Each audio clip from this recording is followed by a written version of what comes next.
Chaque semaine, je suis accompagnée de Frédéric Roy, rédacteur en chef CB News. Bonjour Frédéric. Bonjour Rebecca.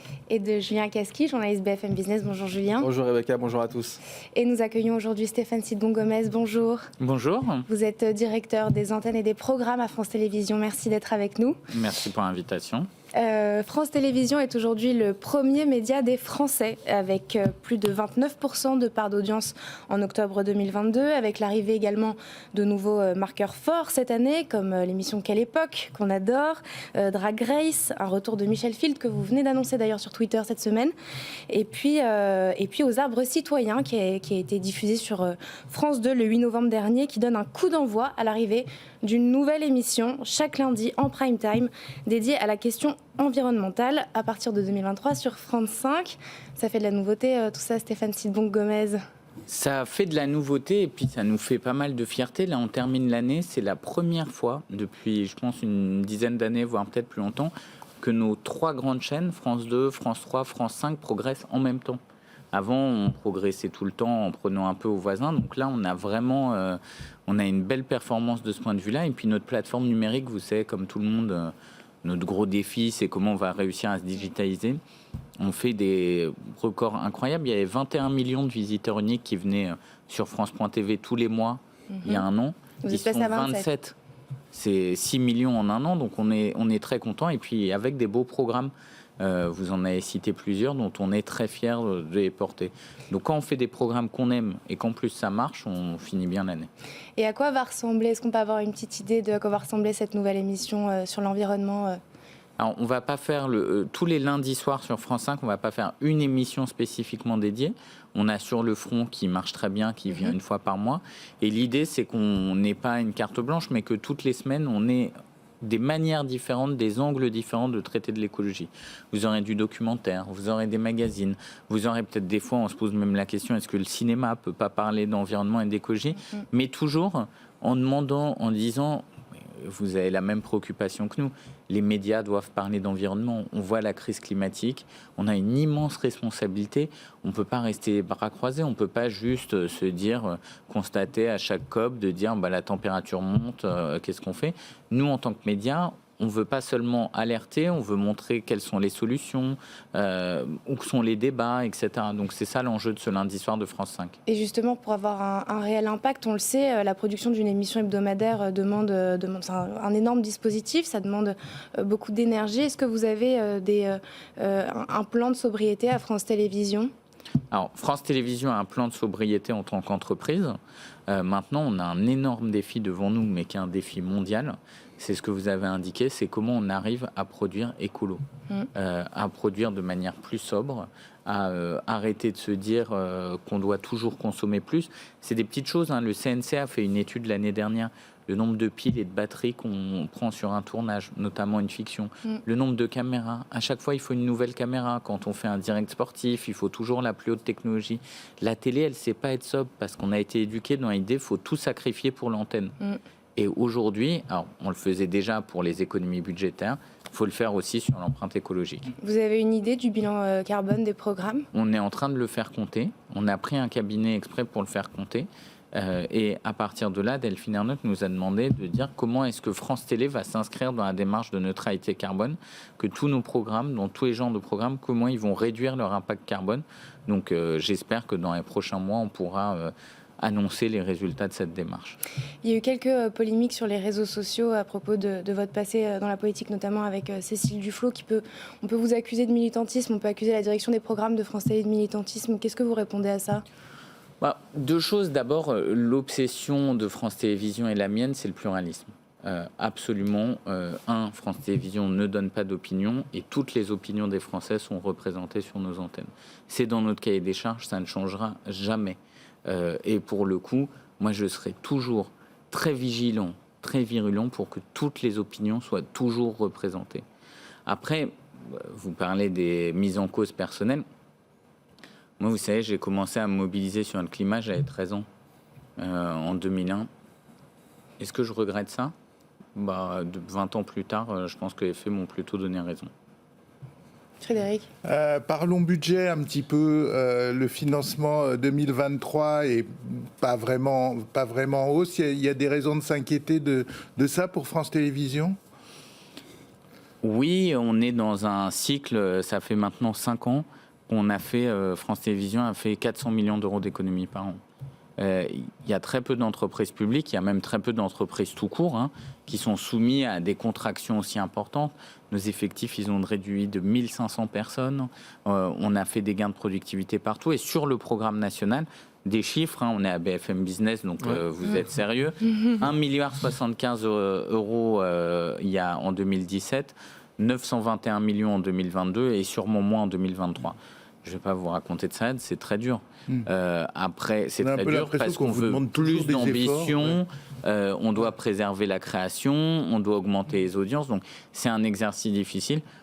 Moi, mon engagement, c'est qu'on tiendra en 2023. En revanche, on a en 2024 l'année des Jeux Olympiques sur lesquels France Télévisions est très investie et on doit absolument réussir à porter, à avoir une offre au niveau à cette année-là. Comment vous comptez couvrir les JO 2024 avec justement moins de budget aussi ?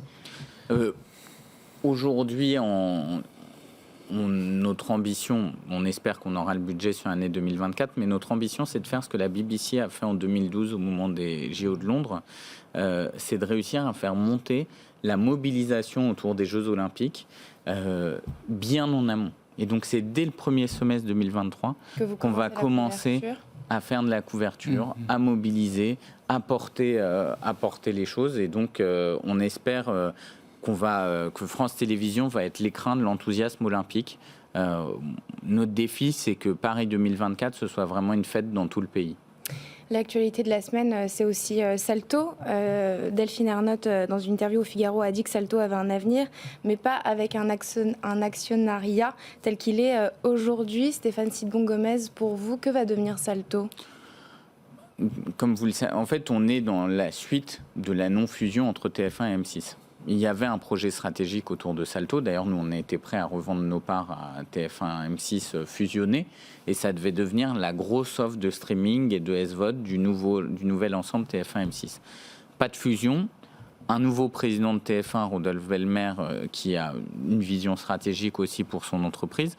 Donc, on discute entre 3 actionnaires pour se dire, voilà, maintenant, on a un succès qui s'appelle Salto, parce que faut que je le redire, plus de 800 000 abonnés en pure OTT, chez aucun distributeur, c'est un véritable succès. Aujourd'hui, quel avenir on a ? Moi, je redis vraiment, si dans 5 ans, il n'y a pas une plateforme de SVOD française qui c'est leader, ou pas forcément, on sera moins fort que Netflix, mais il faut que les Français aient leur place dans la SVOD. Nous, on est prêt à donner nos contenus, pas à les donner évidemment, mais à partager nos contenus sur une offre de SVOD, et il ne faut pas laisser ce marché uniquement aux Américains, parce qu'on s'en mordra les doigts dans 5 ou 10 ans. Comment on pourrait faire alors ? Aujourd'hui, si on va chercher un actionnaire qui croit dans le projet industriel de Salto, nous, on est prêt à s'engager sur sa durabilité, c'est-à-dire sur le fait de laisser nos contenus pendant une certaine période, et notre ambition... tout le monde a rigolé quand ils ont dit mais c'est pas un Netflix et un français, c'est pas le petit Salto qui va manger le gros Netflix. C'est vrai, mais en attendant, on n'a pas arrêté de grandir parce que les Français, ce qu'ils préfèrent, même en SVOD, c'est leurs émissions, c'est leurs fictions françaises qui battent des records d'audience à la télévision et qu'ils aiment aussi consommer en SVOD.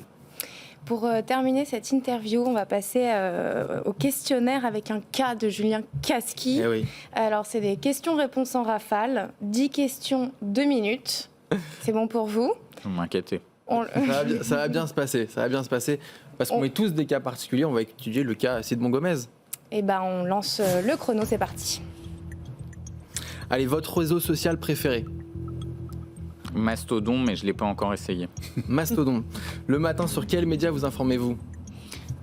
C'est terrible à dire, mais quand je suis arrivé à France Télévisions, on m'avait dit que ce serait le cas. Je dois reconnaître, le premier truc que je lis, c'est Satellifax. Satellifax, ok. Mais après, je lis tous les journaux, je lis tous les quotidiens, Le Parisien, Le Figaro, Libération. Une radio ?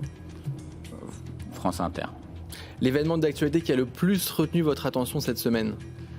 Cette semaine, mon Dieu. Je vais dire une Tic-tac, bêtise. Tic-tac, tic-tac. Le plus retenu mon attention. Sinon, on passe. Hein. Je pense que la déclaration de Céline Quatennens hier. Cyril Hanouna ou Yann Barthès? J'aime les deux. Si vous étiez obligé de choisir. Anne-Elisabeth Lemoine. Si vous étiez une émission de télé, ce serait laquelle? Si j'étais une émission de télé, j'espère que ça Une me minute. jamais. Je passe. Si vous étiez une émission de radio. Ah si, des trains pas comme les autres. Si vous étiez une émission de radio. Si j'étais une émission de radio, je passe. Boycott de la Coupe du Monde ou pas? Non. Pas boycott? Non. Pour regarder les matchs? Oui. La personnalité qui vous inspire le plus dans les médias? La personnalité qui m'inspire le plus dans les médias, comme on est à BFM Business, je vais dire Arthur Dreyfus. 30 Il sera secondes. content. Votre plateforme, c'est le directeur, le président France d'Altis. Votre plateforme de streaming préférée, à part Salto? Salto. France.tv, France.tv. c'est gratuit. Salto, c'est payant. France.tv, c'est gratuit. De quoi êtes-vous le plus fier dans votre carrière chez France Télévisions? Évidemment, quand on fait mon job, c'est d'abord des programmes dont on est fier, mais ce dont moi je suis le plus fier, et je l'ai déjà dit donc c'est pas nouveau, mais c'est de travailler avec une équipe qui est exceptionnelle. On a beaucoup de talent à France Télévisions. Je suis très fier de travailler avec eux aux côtés de Delphine Ernotte. Et moi, j'ai une petite question. Ah mince. Quelle question on ne vous a pas posée que vous auriez aimé qu'on vous pose aujourd'hui? Non, il y a des questions que vous m'avez posées que j'aurais aimé que vous ne me posiez pas. Mais, On a bien non, fait notre vous job, avez alors. fait toutes celles que j'aurais aimé que vous me posiez. Bon, bah tant mieux, je suis ravie. Merci, Merci Stéphane. beaucoup. Merci beaucoup. Sidboun merci Gomez, à vous vous. êtes directeur des antennes et des programmes à France Télévisions. C'est parti pour le journal avec un J, cette fois de Julien Casqui.